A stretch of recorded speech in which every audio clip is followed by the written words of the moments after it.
Welcome to Digital Marketing for Contractors, a podcast for home improvement contractors to help you crush your lead goals and take your business to the next level. Join us each episode as we give you powerful insights and practical tips on the best digital marketing strategies to help you grow your home improvement business. Let's get started. Hello, and welcome back to another episode of Digital Marketing for Contractors. This podcast is hosted by Fat Cat Strategies. We are a full-service digital marketing agency located in Raleigh, North Carolina, and we work with home improvement contractors like you to drive leads, sales, and growth through digital marketing. My name is Janet, and I am the founder and managing partner, and today I'm so excited to welcome Meredith to the podcast. Say hey, Meredith. Hello, I'm Meredith, like Janet said. Thanks for having me today, Janet. I'm excited to do my debut. Oh, I am too. So what do you do here at Fat Cat? What do I do? Well, I am the director of operations, and I'm also one of the owners, along with you and Caitlin. You are the three of us, the three musketeers. So Meredith's being humble. She is the director of operations, but she has literally held every single job at the company. Oh, stop. You have. And so you are uniquely poised to have the conversation that we're going to have today. Yes. And what we're talking about today is a term that I made up, and I don't know if anybody's going to like it, but whatever. You're here, you're listening. We're talking about digital mess. Oh, so buddy. What is a digital mess? It's all the online accounts, logins, passwords, payment methods that are associated with your home improvement business. If you've been in business for any period of time and you've got anything on the internet, chances are you may have some version of a little bit of a digital mess. And we are going to talk today about how we encounter that mess and how we help our clients navigate it. What we're here today is to help you understand what it is, what the risks are, how to avoid pitfalls, and we're going to give you some real examples of things that we've encountered and some real tips on what you can do about it. Absolutely. And I mean, first thing I think off the bat is I don't know that we've encountered any client in the history of Fat Cat that hasn't had the smallest little digital mess. Oh, that's a good point. You know, like it's if you relate to any of these things, we're not calling you out saying, oh God, you need something to come fix this. It's every single person. Yeah, everybody has it. Yeah. And that's a really good point that I didn't even think about before we started hitting record. We've been in business for 22 years now, I think. And, you're correct. Every time we onboard a client, we say, oh, this one's going to be easy.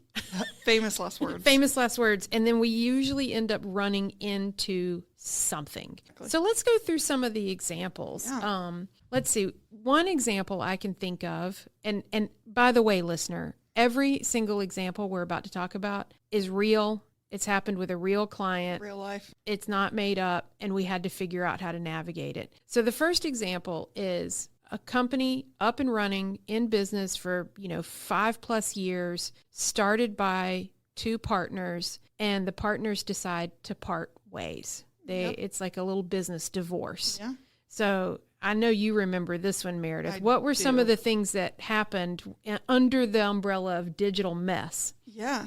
I mean, just like with, you said a mini divorce, you kind of teased at that, but like it really is this parting of ways where you hope it's amicable, but sometimes it's not. And in this case, there was a whole slew of pieces of the company that had to be split up and didn't even, it didn't cross their mind. So think about your website login. Think about your domain. Who owns that? Think about your social profiles. Oh, yeah. I'm as you're remembering this, I'm having some PTSD. I remember flashbacks. this. Yeah. So one partner in this scenario had done a lot of the marketing. Mm-hmm. And so when, things started to go sideways, we realized he had the login to their CRM. I think he had the Google Business profile. Google Business was associated with their email. The social media accounts were associated with his email. There was just a number of accounts. The ad accounts weren't there? Oh, absolutely. Ad accounts, Facebook accounts, Instagram, Houzz. Oh, I forgot about Houzz. Things that are just kind of on the periphery of you might not think straight up, this is the ownership that I need to ask for. Yeah. And when Everything. all of this started to come out in the wash, it was after things had gotten ugly, and we couldn't really reach out to the person who had these logins and say, hey, can you help us reset this password? Right. And the person who had all the passwords was being bought out. Right. And so the remaining partner was the legitimate owner of this brand, but was literally struggling to log into a single thing Right. related to this brand online. Yeah. What were some of the other? I'm trying to remember. I know you were knee deep in helping us navigate. Yeah, I that. think I've blacked some of that out intentionally, but I'll just dig around in there and see what I can find. I think that so Houzz, the CRM, the social media profiles, any kind of online review generation. It wasn't just Google Business.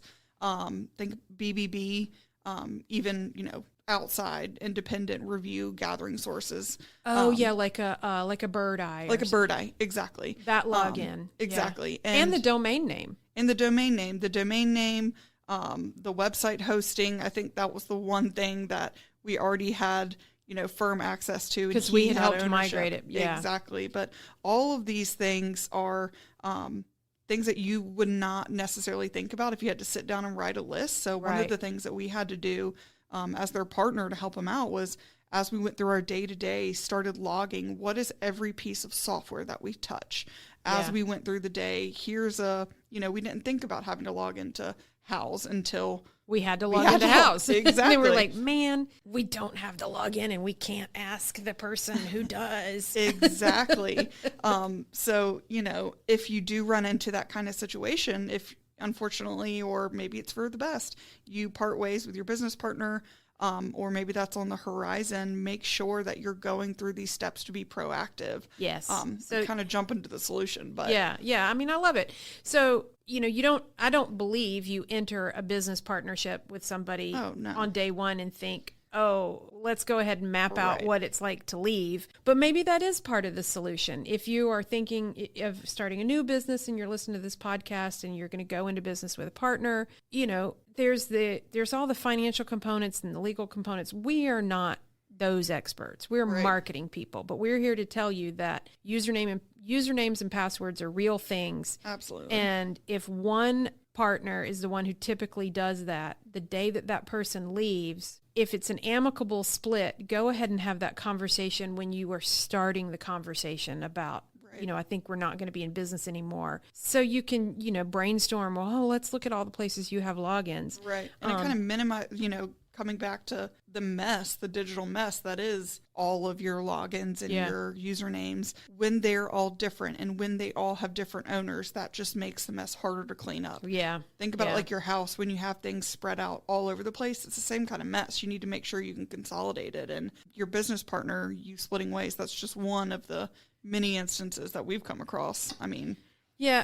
So under this category of digital mess, I mean, we kicked it off with like a kind of a bleak example of, oh my God, you and your business partner are now at odds with each other. I mean, even if things aren't bleak, if things are going fantastic, like Meredith said at the top of the episode, we can't remember a single instance when we onboarded a client where we went through our checklist of all of the different things that we need access to that we didn't run into one snag where somebody went, oh my gosh, I signed up for that with an old email address that I don't even have access to anymore. Oh, that's my AOL email address. Yeah. I mean, didn't we have that like 2 weeks ago? We had something happen with a client's Facebook. Yep. And his recovery email for his Facebook business was an email that he can't access anymore. Doesn't exist. So I guess I should hit pause and record to find out, like, make a hand signal. Did we get that worked out? Thumbs up. Yay! We got that worked out.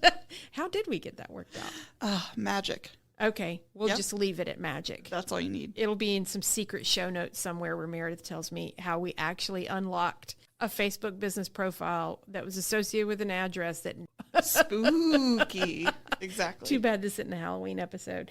Yeah, so I guess, we started off with this kind of bleak example, but the point is, even if things are going fantastic, there's a little bit of nonsense with logging into all this stuff. So what are some other things that we've seen where we encounter like a digital mess? Yeah. I mean, if you guys are avid listeners, then you've already heard episode 21, I think it was, switching agencies. Yeah. So, I mean, as a digital marketing agency, we onboard clients, we offboard clients, and we are part of that switch. And I know that we have made a more concerted effort as the years have gone by to be more consolidated, more intentional about the logins and the quote unquote mess that we're trying to kind of tidy. Right.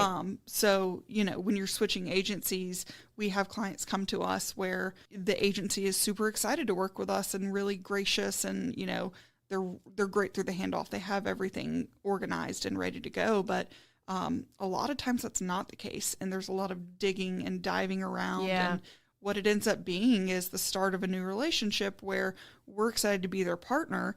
And then, but another relationship on the other side of that is ending. Exactly. Yeah. And so being proactive when, if your agency that you're currently with now, if you have talked to them and you've asked for passwords, usernames, any of those logins, you mentioned writing on a piece of paper. I mean, if you have, what's the password, Keep or some kind of password app on your phone that you can have all of your things logged into, spreadsheet, whatever it is. But as you're going through your day, before you switch vendors, even if you're not planning on switching vendors anytime soon, it's just a good best practice, check in with them and see. Yeah, in that episode 21, we talked about the whole switching agency scenario. And, if you're about to leave a current vendor who does have access to some of your online profiles and you suspect it's not going to be a pleasant split, one thing that you can do is you can tell your current vendor, hey, I'm just trying to get my ducks in a row. Add me as a user. If you're rather than adding a, new agencyname.com, which is going to freak out your current agency, tell them, I've got a new office manager and she needs to log into everything. Right. So that's another example when we've seen digital mess with switching agencies. And I just wanted to add a comment to that topic. Sometimes the agency that you've been working with, that you've decided to part ways with, can be a little bit not the most forthcoming. Sure. With helping the new agency take over. Right. That's one scenario that's kind of like where people are being, not bad actors, but maybe a little bit immature. Yeah, a little bit icky. A little bit icky. But there's another scenario where maybe, you started off working with a local freelancer or your cousin. Mm-hmm. I mean, we see that a lot. I got my daughter last summer when she was home from college and she helped me set this stuff up. Well, guess what? She is now backpacking through Europe. And you can't get in touch with her, or she doesn't have. So that's also digital mess. It's kind of under that category of switching agencies. Somebody in your past helped you set something up. Your cousin Bobby, your brother's ex-wife, and now she doesn't want to take your call. I mean, Christmas was awkward enough. Now you're going to go, hey, Susan, can you help me log into my Google business profile? Susan's going to be like, no. Absolutely not. And I mean, it doesn't have to just be previous people that aren't employees. Think about your staff. Yeah. Have you had staff turnover? If you're a business, then yes, you have. Yeah. And so, depending on what responsibilities they have, there's a very good chance that they were being proactive and trying to go ahead and push forward, get you some new software, a new tool to sign up for, signed up with their email, didn't log it anywhere. Their email doesn't exist because they left 6 months ago. How are you going to get into that now? That's a good example I hadn't thought of. Exactly. So we've had that issue, and, unfortunately, what you have to do is a lot of support tickets. I'm trying to get passwords. So I'm going to translate what you're saying. Yeah. So your example, Meredith, is ABC Company used to have a dude named Travis that worked for them.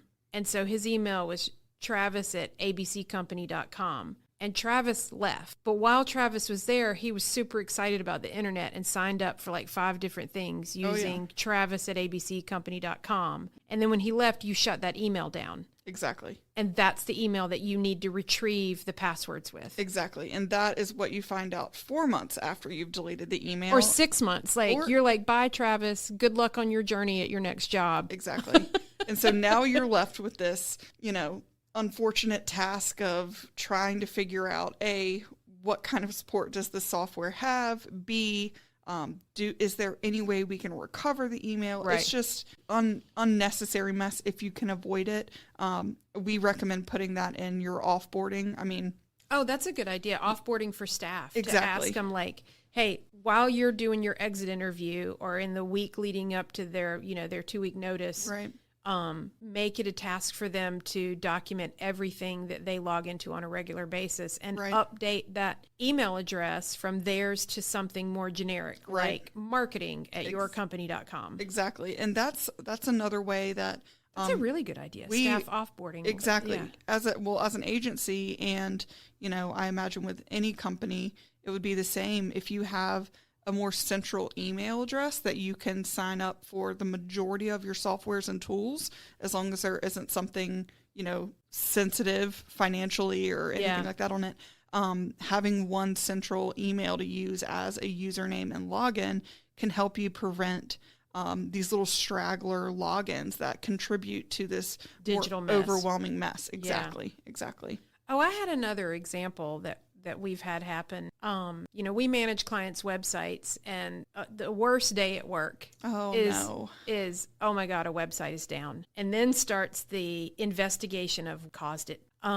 Classic. So we had that happen with a client, and, we have a checklist. If something, goes awry, and the very first thing, we get notifications that something happened with the website. Mm-hmm. And so we will email the client and say, hey, client, we know. We caught it before you did. We're doing stuff. We're doing smart stuff. Stay tuned. We sent that email, and then we started getting phone calls from that client going, oh, my God, the sky is falling. My website is down, which prompted us to go, well, wait a minute. We sent them an email. They must not have gotten that email, which is when we smacked ourselves on the forehead and realized their domain name has expired. You remember that day? Yes, unfortunately I do.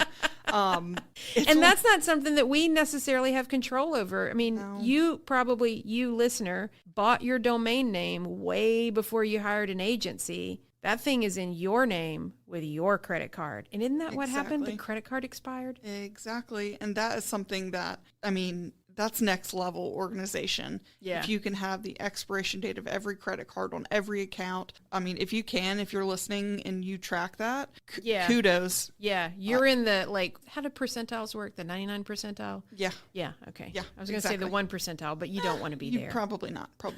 Okay. Other end of the spectrum. You're the tippity top of the tippity top if you've got this list already documented along with which credit card you used and the expiration date. Exactly. And so we're not saying go create a spreadsheet after you listen to this with every credit card, every payment method. Maybe they should. I love a spreadsheet. I know you love spreadsheets. But as long as you have some sort of record of where your credit card is being used for the most part. I know we recently had one of our credit cards update, and we had to go update it everywhere. Good day. Yeah. So at least a list of all of the tools and logins that you have, and just going to bring it back to the top, digital mess. If you can tidy up all the things that contribute to that, just having that simple list, Yeah. So I think we've run through a couple of really good examples of what we're calling a digital mess. And just to kind of put a definition on it, it's this loose, disorganized trail of usernames, passwords, account ownership, payment methods, expiration dates that nobody in your organization is actively managing. And you don't think about it until the day something stops working. Yeah. And usually the things that stop working can be pretty disruptive. If you let your credit card expire with your domain name registrar your domain name expires, when the payment expires, your website's going to stop working, your email is going to stop working, a whole bunch of things are going to stop working. So rather than waiting for the day that happens when it's super inconvenient in the middle of a super busy Tuesday, maybe go to fatcatstrategies.com, check out our resource library, and we've got a handy dandy checklist called Digital Mess that you can download with tips on how you can take some proactive steps to take that inventory of places where you have online accounts, usernames and passwords and payment methods associated with your online brand. And if you can take just a few steps to get ahead of this, you will undoubtedly be more organized than 99 out of 100 home improvement contractors. I mean, businesses in general, probably. Yeah, businesses in general. And I'll reiterate what I said when we first started recording, which is if any of these things, or maybe all of these things, sounded true to you, and maybe you're not alone. You're not alone. And maybe you're having some PTSD like I was about DNS. Maybe some of these things have already happened to you and you're sitting there going, yeah, believe me, I know. You're riding in your truck. Hello, my name is Bob, and I don't know where all my passwords are. It's okay, Bob. It's okay. We love you, Bob. And we're here for you. Keep going back to a couple other podcast episodes and, get comfortable with us. But Call it's okay. us. We might be able to help. We'll probably be able to help. Plug it in. There you go. Okay, so thank you for joining us for another episode of Digital Marketing for Contractors. As always, we hope you got value from it. If you can give us a half an hour, we can give you actionable tips, tricks, and insights to help you grow your home improvement business through online. Thanks so much for listening. Bye. Bye. Digital Marketing for Contractors is created by Fat Cat Strategies. For more information, visit fatcatstrategies.com.